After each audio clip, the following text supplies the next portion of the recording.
신약성경 32쪽 전후에 있는 마태복음 19장 13절에서 15절까지의 말씀입니다. 다 함께 마태복음 19장 13절에서 15절 말씀을 합독하시겠습니다. 그때에 사람들이 예수께서 안수하고 기도해 주심을 바라고 어린아이들을 데리고 오매 제자들이 꾸짖거늘 예수께서 이르시되 어린아이들을 용납하고 내게 오는 것을 금하지 말라. 천국이 이런 사람의 것이니라 하시고 그들에게 안수하시고 거기를 떠나시니라. 아멘. 잠시 기도하겠습니다. 사랑하는 아버지 하나님, 은혜와 사랑을 진실로 감사드립니다. 우리에게 생명 연장하여 주시고 오늘 하루를 선물로 우리에게 허락하여 주시니 은혜와 사랑을 다시 한번 감사를 드립니다. 하나님, 우리에게 허락하신 이 하루 동안 하나님께서 우리에게 바라보게 하시는 영혼들을 바라볼 수 있는 눈도 허락하여 주시고 주님의 마음을 품고 주님의 손과 발 되어서 주님의 심장 가지고 정말 하나님께서 찾으시는 한 영혼을 찾아가고 만나고 주의 복음을 전하는 귀하고 복된 한 날이 되어질 수 있도록 은혜를 더하여 주시옵소서. 오늘 읽은 마태복음 19장 말씀을 통하여서 어린아이들이 오는 것을 금하지 말라 하신 예수님의 말씀이 무슨 말씀인가를 다시 한번 말씀 속에서 깨닫고 함께 기도하는 귀한 시간 되어질 수 있도록 은혜의 시간 되어질 수 있도록 하나님 도와주시옵소서. 아버지 하나님, 장수희 집사님, 장유정 집사님, 사랑하는 아버지를 먼저 천국에 보내고 계속해서 이어지는 장례 일정 가운데 하나님의 선한 손이 함께하여 주셔서 모든 일정이 순적함 가운데 진행되어지게 도와주시고 아버지 하나님, 세상이 줄 수 없는 하나님만이 주실 수 있는 참된 평안과 평강의 복이 우리 두 집사님과 남은 가족들 가운데 충만할 수 있도록 주여 임재하여 주시고 인도하여 주시옵소서. 아버지 하나님, 오늘은 건사회에서 야유회를 떠납니다. 하나님께서 창조하신 창조세계 속에서 우리 권사님들 주님의 아름다움을 높고 위대하심을 찬양하고 돌아오는 모든 일정이 되어질 수 있도록 은혜 위에 은혜를 더하여 주시옵소서. 아버지 하나님, 우리 권사님들의 기도를 통하여서 헌신을 통하여서 몸된 교회가 평안한 가운데 든든히 서갈 수 있도록 우리 권사님들 믿음의 어머니 되게 도와주시고 기도의 어머니 되게 도와주시고 아버지 하나님, 이번 야유회를 통하여서 서로가 서로를 더욱 친밀하게 가깝게 사랑하고 돌아오는 귀한 시간이 되어질 수 있도록 복의 복을 더하여 주시옵소서. 아버지 하나님, 오늘도 계속해서 이어지는 봄 대신방 가운데 성령 하나님 인도하여 주시옵소서. 신방을 받는 가정마다 하나님 말씀이 선포되어지는 말씀으로 하나님 말씀 붙잡고 올 한 해를 살아갈 수 있도록 은혜를 더하여 주시고 사모하는 마음도 주시고 기대하는 마음도 허락하여 주셔서 하나님 주시는 말씀 꼭 마음에 담고 심령에 새길 수 있도록 은혜를 더하여 주시옵소서. 아버지 하나님, 신방을 인도하시는 담임 목사님 영육간의 강건함을 더하여 주시고 성령 충만함으로 하나님의 말씀을 강하게 선포하실 수 있도록 은혜를 더하여 주시옵소서. 동행하는 신방대원들 피곤치 않고 곤비치 않는 독수리 날개 펴 올라가는 새 힘도 공급하여 주실 것을 믿고 감사드리며 사랑이 많으신 예수님의 이름으로 기도하옵나이다. 아멘. 몇 가지 광고 말씀드리겠습니다. 제가 기도한 것처럼 장수희 집사님, 장유정 집사님, 사랑하는 아버지 장례식 일정이 오늘까지 이어집니다. 오늘은 특별히 발인 예식이 있는데요. 끝까지 모든 일정들이 순적함 가운데 잘 진행되어질 수 있도록 우리 장수희 집사님, 장유정 집사님 위해서 기도해 주시고 만나셨을 때 위로해 주시기를 부탁을 드리겠습니다. 그리고 또한 오늘 권사회에서 야유회를 떠납니다. 오고 가는 모든 일정들 그리고 일기 또한 하나님께서 주장하여 주시고 인도하여 주시라고 우리 함께 기도해 주시기를 예수님의 이름으로 부탁을 드리겠습니다.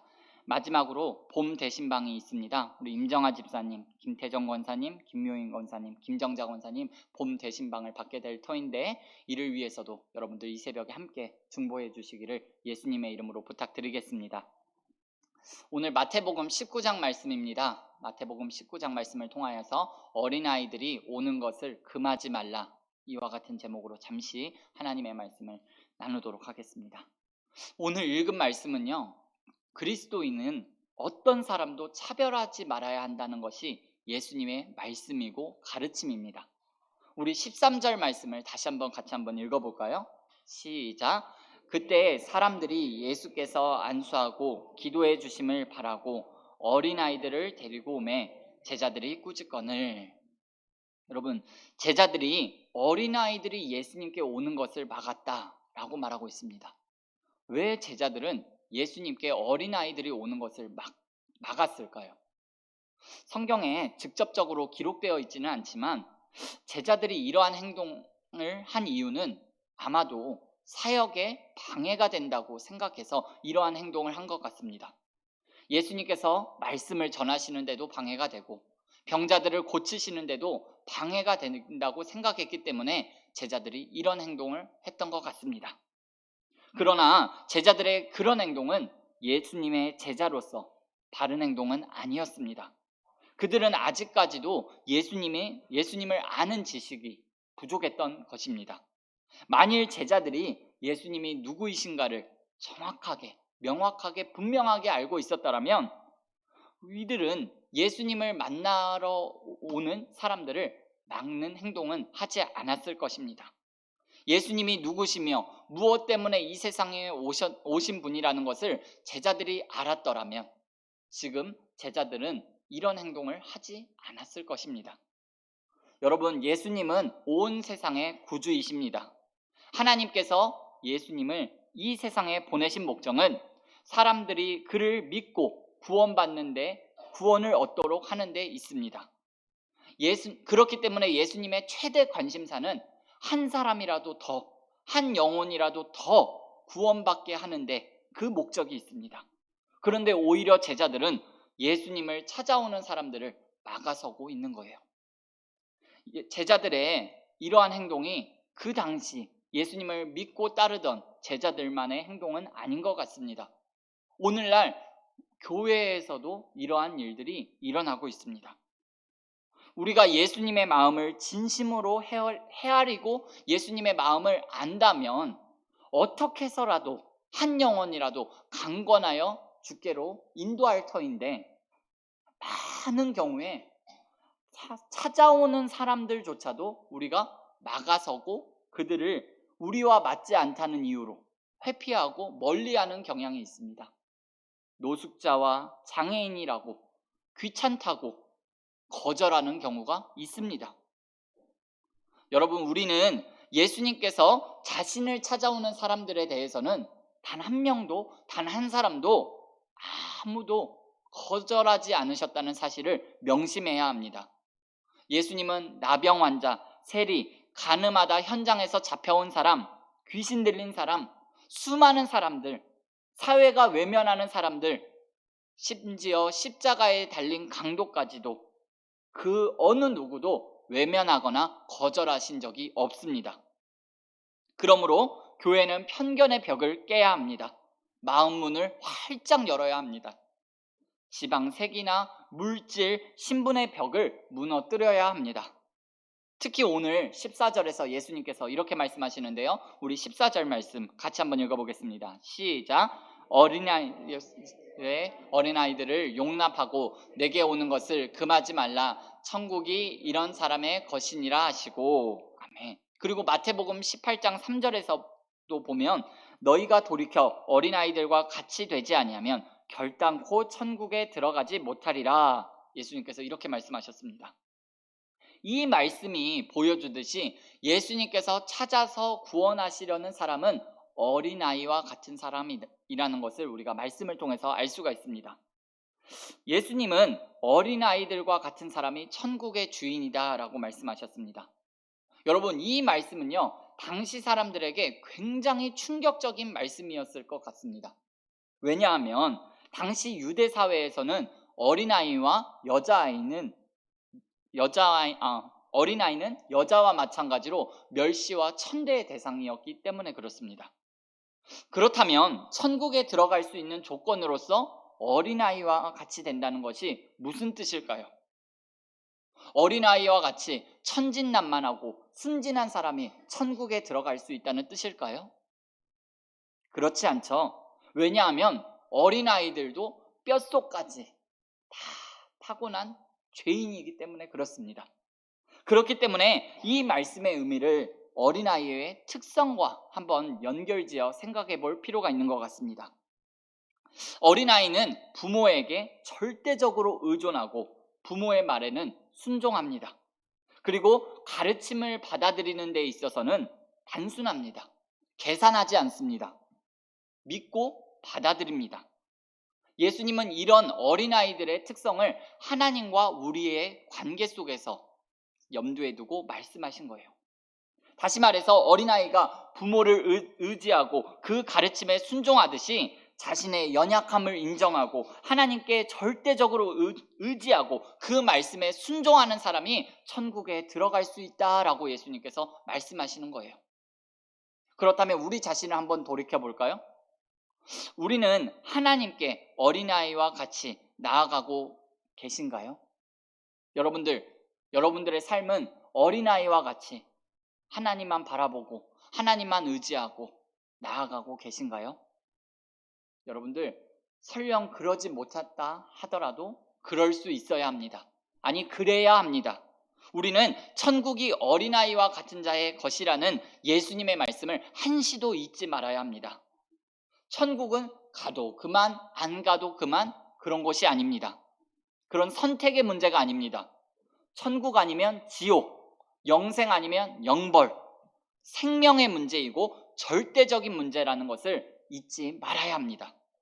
여러분, 15절 말씀을 다시 한번 읽어볼까요? 예수님께서 이렇게 하셨는데요. 우리 같이 한번 읽어보겠습니다. 시작. 그들에게 안수하시고 거기를 떠나시니라. 아멘. 이때 예수님께 찾아온 아이들의 숫자가 몇 명이라는 것을 성경은 정확하게 말하고 있지 않습니다. 그러나 분명한 것은 그 예수님을 찾아온 아이들의 숫자가 결코 적지 않았을 것 같습니다. 그런데도 예수님은 거절하지 아니하시고 그 아이들을 다 축복해 주셨습니다. 우리가 이런 예수님을 본받아야 합니다. 예수님을 만나고 싶어서 찾아오는 사람들을 외면해서는 안 됩니다. 그들이 누구이며 어떤 동기를 가지고 예수님을 찾아왔던 간에 그만큼 그들이 절실한 마음에서 찾아왔다는 것을 우리가 명심하고 그들에게 하나님 말씀을 들려주고 그들을 위해서 기도해야 하고 또한 그들을 위해서 우리의 시간과 물질을 들여서 사람을 세우는 일에 우리가 귀하게 쓰임받는 여러분과 저의 삶이 되기를 예수님의 이름으로 축원을 드립니다. 또한 예수님께서 우리에게 이렇게 말씀하셨잖아요. 원수까지도 사랑해야 한다. 우리를 저주하는 사람들을 위해서 복을 빌고 우리를 모욕하는 자들을 위해서 기도해야 한다라고 예수님께서 명령하셨습니다. 그렇기 때문에 어떠한 이유라도 사람을 무시하는 것은 예수님의 명령을 어기는 것이 됩니다. 교회는 가난한 사람들, 소외된 사람들, 어린아이들에게까지도 마음껏 축복하는 하나님의 집이 되어야 합니다. 여러분, 오늘날 우리 사회에 청소년들, 젊은 청소년들, 청년들이 탈선과 비행, 마약, 여러 가지 범죄에 많이 노출되어 있는 것을 우리가 뉴스를 통해서 계속해서 접하게 됩니다. 여러분, 그 이유가 무엇일까? 여러분들 한번 생각해 보셨나요? 먹을 것이 부족해서 그 청소년 친구들이 그런 행동을 하는 걸까요? 아니면 용돈이 부족해서 그러는 걸까요? 충분히 좋은 집에서 살고요. 또 좋은 음식은 먹으면서 살고 있는데 그들이 바르게 자라지 못하는 것은 그들에게 꿈이 없기 때문에 그런 것 같습니다. 왜 선하게 살아야 하는지 알지 못해서 그러는 것 같습니다. 그리고 그들이 왜 선하게 살아야 되는지 그러한 샘플, 본을 보여주는 사람이 없기 때문에 그들이 비행하고 탈선하는 것 같습니다. 많은 부모와 교회들이 아이들에게 필요한 것을 가르치지 못하고 아이들이 교회를 떠날까봐, 가정을 떠날까봐 우리의 눈높이를 낮추어서 그들의 비위를 맞추다 보니까 세상의 유행에 따라가기 바쁘다 보니까 그 아이들에게 어디에서도 바른 삶과 꿈에 대해서 그 아이들이 들어본 적도 없고 본 적도 없는 거예요. 여러분, 이러한 사실을 여러분들이 기억하시면서 여러분들이 지금 앉아 계신 그 자리에 여러분들이 이렇게 앉아 계신 그 옆자리에 우리 아이들을, 우리 자녀들을 돌아오게 하려면 어떻게 해야 하냐 하면, 먼저 우리가 예수님의 삶을 우리 아이들에게 보여주어야 합니다. 예수님의 삶을 우리 자녀들에게 가르쳐야 합니다. 예수님이 관심을 가지신 일이 무엇인지 우리가 그 일, 그 예수님께서 관심을 가지신 그 관심사에 우리도 관심을 가져야 합니다. 예수님이 사랑하신 사람들을 우리도 사랑할 수 있어야 합니다. 다른 방법은 없는 것 같습니다. 그것만이 우리 아이들을, 우리 자녀들을, 우리 다음 세대들을 소망으로 자라날 수 있게 한다는 것을 여러분들 꼭 기억하셨으면 좋겠습니다. 말씀을 마무리하겠습니다. 오늘 이 일을 위해 우리를 먼저 구원하시고 교회로 부르셨다는 것을 여러분들 기억하고, 오늘 허락한 한날의 삶을, 믿음의 삶을 살아갈 수 있게, 살아낼 수 있기를 주 예수님의 이름으로 축복합니다. 기도하겠습니다. 전능하신 우리 아버지 하나님, 고맙고 감사합니다. 어린 아이들이 예수님께 오는 것을 금하지 않으셨던 예수님, 예수님의 마음 닮아 예수님의 마음이 우리의 마음 될 수 있도록 은혜를 더하여 주시옵소서. 예수님께서 사랑하셨던 것들을 우리도 사랑할 수 있게 하시고, 예수님께서 관심 가지셨던 그 일들이 우리의 관심사가 되어서 삶의 한 절이라도 나의 말과 행동과 생각이 예수님 닮아서 그리스도의 향기를 이 땅 가운데 한 구석에서, 한 모퉁이에서 감당해내는 우리의 남은 삶이 되어질 수 있도록 은혜 위에 은혜 더하여 주시옵소서. 하나님, 나의 삶을 통하여서 우리의 자녀들이, 하나님, 우리 아이들이 내가 지금 앉아있는 그 자리로, 내 곁으로, 주님 곁으로 다가올 수 있도록 은혜를 베풀어 주셔서, 하나님, 정말 예수님께서 원하셨던 그 모습, 예수님께서 가르치셨던 그 가르침이 나를 통하여서 또 다른 누군가에게 전수되어지고 전달되어질 수 있도록 하나님, 우리를 통로로, 도구로 사용하여 주시옵소서. 감사드리오며 사랑이 많으신 예수님의 이름으로 기도드립니다. 아멘.